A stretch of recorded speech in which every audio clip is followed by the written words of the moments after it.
What's up, guys? Welcome to Retro Motorsports. I'm Matt, and today we have with us this beautiful 97 E36 M3, finished in Alpine white with a Dove interior. This car is pretty low mileage at just over 100,000. I believe it's 106.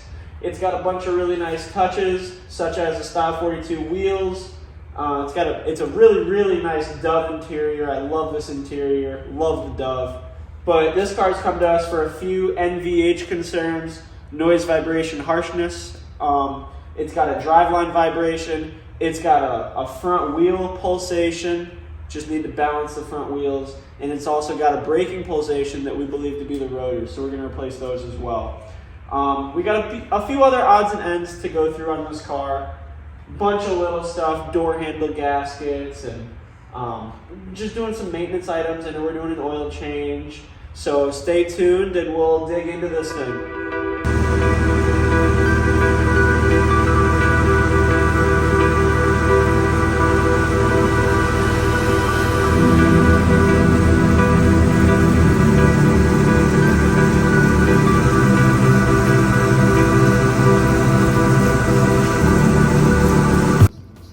What's up? All right, so we got Santiago's car up, we got the wheels off, and at a quick glance, I noticed a few things.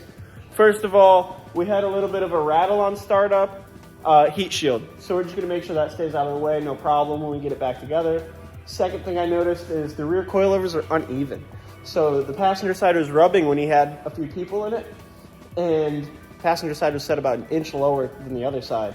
So per his request, we're gonna go ahead and even that up, as well as raise the car a little bit, just so when he hauls the family around, he hasn't got to worry about rubbing. I mean, we're all for good looks, but we need some functionality too, so. All right, so just an update for you guys. I got the front coilovers all at an even height. Got the collars locked down and marked. I'll show you those real quick.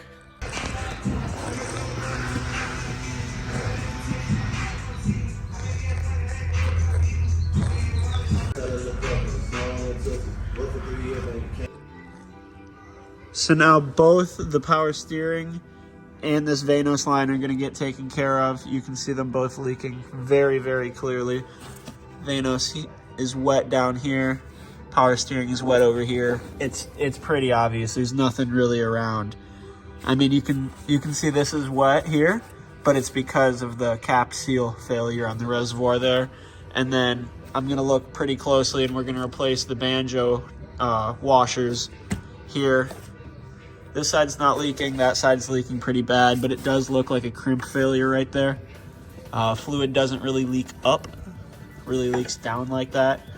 So I think we're looking at a crimp failure. Same as a lot of these power steering lines. And speaking of crimp failures, look at this one. I noticed this, So this is your evap purge valve, and this will cause a vacuum leak if this gets stuck open, which they usually do. So sometimes when these cars are running poorly, what happens is the evap purge valve will get stuck open, basically creating a system fault vacuum leak, You can look all around for your vacuum leaks all day long and you won't find it because it's that. And in a drift car application or a street or race car type of thing, what you would do is you'd basically just plug this here and throw the rest away. But on this car, we still have all the emissions equipment. We have the secondary air pump here, still functioning. So we're gonna keep this car as it came from the factory, but crimp failure here. Definitely gonna go ahead and get a little hose clamp on that. Just a little doohickey, a little doodad. One of my favorite parts here about the shop is I've been going crazy with the organization, so I know that if I need my hose clamps, I know exactly where they're at. They should be right there. Right there. Right where I left them. So all of our hose clamps all in one place. I'm sure there's still more floating around other places, but this is a good chunk of hose clamps. So let's see what we can find for that.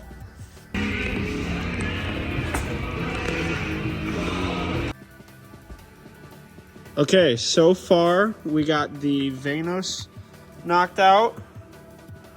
So the Vanos line is knocked out.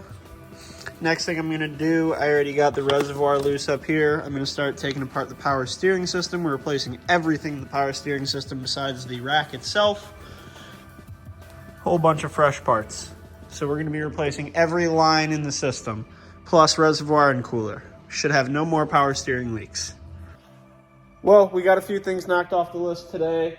Got the power steering system out. I'm gonna go ahead and degrease, clean it up, and then we'll get back to it. We gotta drop the exhaust, get at the driver shaft, do the center support bearing, do a diff service, and a few more things. We'll be at this car for a few days, but I think it's coming along great. One thing I'm really excited about is our new lift coming. Hopefully it's the last car I have to roll around on the ground for, but hey, clean floor, clean car, I can't complain. What's up, guys? We're back here another day with Santiago's M3, and today I've already got started on the front brakes. We had a pulsation in the rotors, and all of this stuff was under warranty, so we're gonna go ahead and replace it, make sure we lube on what needs to be lubed, clean up on what needs to be cleaned up, and hopefully these ones don't warp. Hopefully we get rid of our shake when braking, you know, because we made sure it wasn't the control arms, and he just replaced these rotors from Vato Zone, and so we're gonna go ahead and just warranty them out, have some fresh stuff. Got Thomas over here throwing stars on the wagon. Maybe a new fender. Back over here, I just got the brakes finished up. Went ahead and did new rotors, new pads, new grease on everything. Clean the hardware up. And we're gonna warranty all of his old stuff right here. Got the exhaust pulled out in one piece. Pretty easy, just disconnected back here at our hangers, here in the center, and then your 6 nuts. When you go for these, really be careful, make sure you don't strip them, make sure they play nice, and most importantly, make sure you don't break any of the studs. But this one came out really nice and easy, and I made sure to paint mark I believe it's the front oxygen sensor. You just want to make sure that they go back in the plugs they came out of. But yeah, now we're going to get to the drive shaft. All right, so to my surprise, we thought we had a shake because of our center support bearing. Well, if you see, this is a brand new drive shaft, obviously put in by the previous owner. And here's what I think we got going on here. If you look really closely here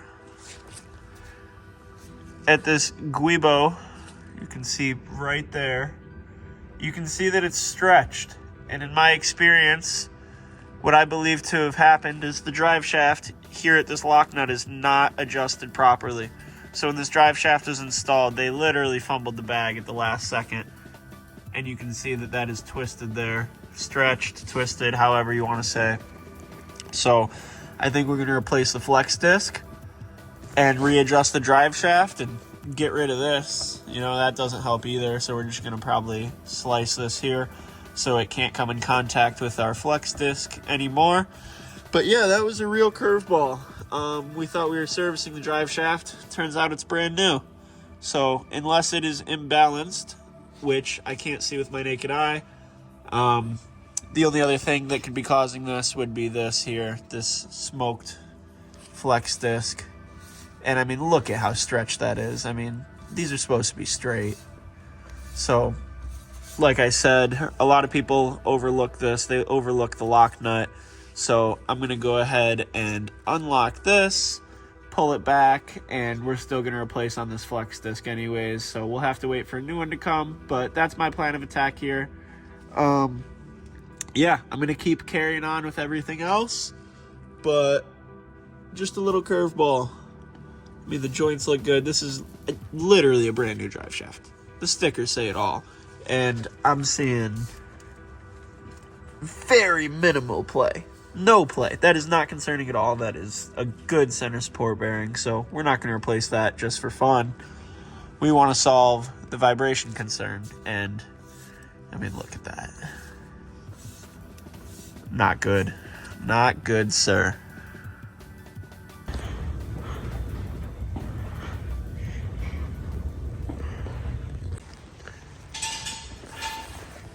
Getting this diff drained. Fluid looks good. There wasn't really any metal on the magnet. Super clean down here. All right, so here we have our 75 140 gear oil with the LSD additive. That's what I like to use in these diffs.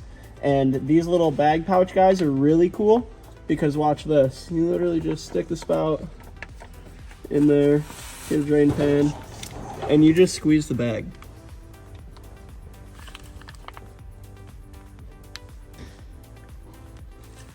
So these hold 1.8, 188 millimeter diffs hold 1.8 quarts. This is our first quart, so it's gonna take all of this.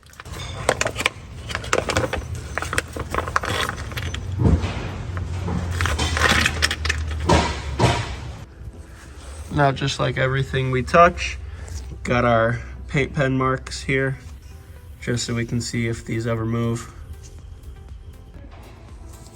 Next thing we're gonna be doing on the ground, drain the oil.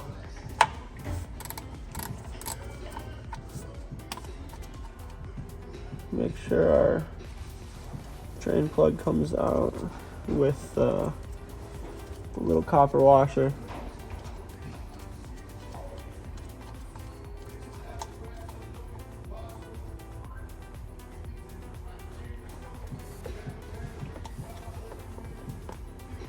I had to take the L on the glove just to make sure the washer came with it. We got it. And then just scoop the glove up like that. Clean hands. So we got the oil drained, we got the filter done. Now it's time to throw some Rotella in. We really love the Rotella T6. 1540 is gonna set this up nice for the summer. It's a nice thick oil, high in zinc, good for these older motors. So I'm gonna pour about 7 quarts of this in now.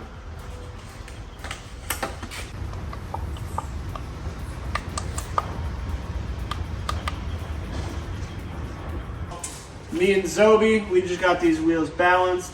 They're about ½ ounce off on one and about, I think, 3/4 of an ounce off on the other. So we got them balanced. We took all the weights off. Some had fallen off. We got new weights on. We got them balanced. So hopefully that gets rid of our shake in the front end. And we're gonna get these thrown back on the car now since our front brakes are done, our coilovers are adjusted, and we should be done with everything we need to do that involves the wheels off.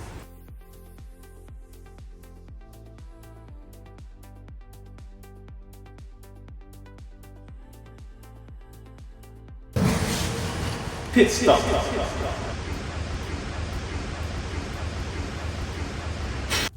It's kind of tricky to film down here, but do you see how I have the drive shaft in? My nut is at the back, loose. And do you see all this space here? So now what I'm gonna do is just scoot the drive shaft forward and stretch it out. Don't push it, just kind of get it into place, and then we're gonna get our center bearing tightened up. And then at that point, we'll go ahead and lock this down because that's where it wants to be. We're not putting it in too short, not pushing it in, just right there. And then I'll get our nut and bolt in here. We'll work our way around and we'll finish it up. And that's how you adjust a drive shaft in the car. They're the same for automatics, manuals, all E36 models, actually other models as well. So don't forget about your lock nut. Got these old, really crappy exhaust hangers out. Got the new ones on. Got some new ones for the center as well we're going to be putting on there.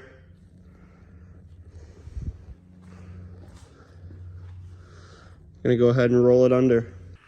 All right, now we got the exhaust all the way back up. Got our exhaust hardware tight. Got our hangers in the middle replaced. I took a few minutes to degrease everything, degrease the steering rack, degrease the oil pan, just so we'll be able to keep an eye on any leaks. It looks like this trans line right here might be leaking a little. You see this wet spot, but we had a bunch of power steering leaks around here, and there's still some brake clean dripping and degreaser, but she's cleaned up. We'll be able to keep our eye on any leaks in the future. All right.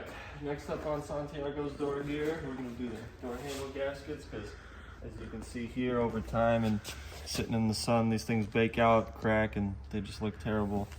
And if you take a look at the front, which we already did, looks much nicer. And for a car that is this clean, these are the little touches that it deserves. So you take a screwdriver or a pin on that dowel to remove, push in, which unlocks the assembly.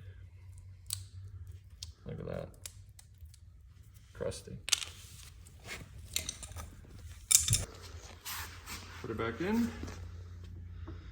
Drop these on the bottom. Push it in. While holding it, pull the dowel back out, and it locks in place.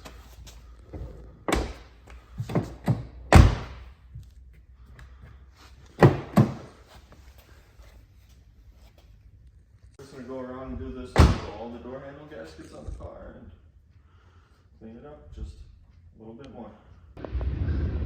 So on Santiago's car, this headlight lens, you can see she's a little loose. So we got a new set of headlights. If you need tools, let me know. Snap-on guy came through. Our Snap-on guy's got an E36.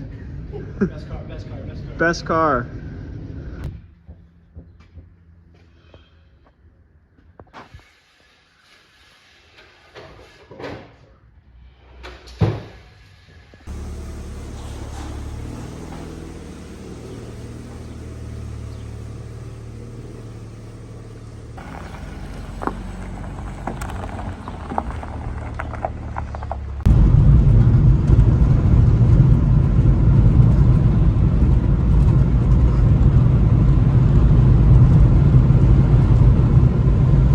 Alright, well, I'm cruising in Santiago's car and it feels pretty good.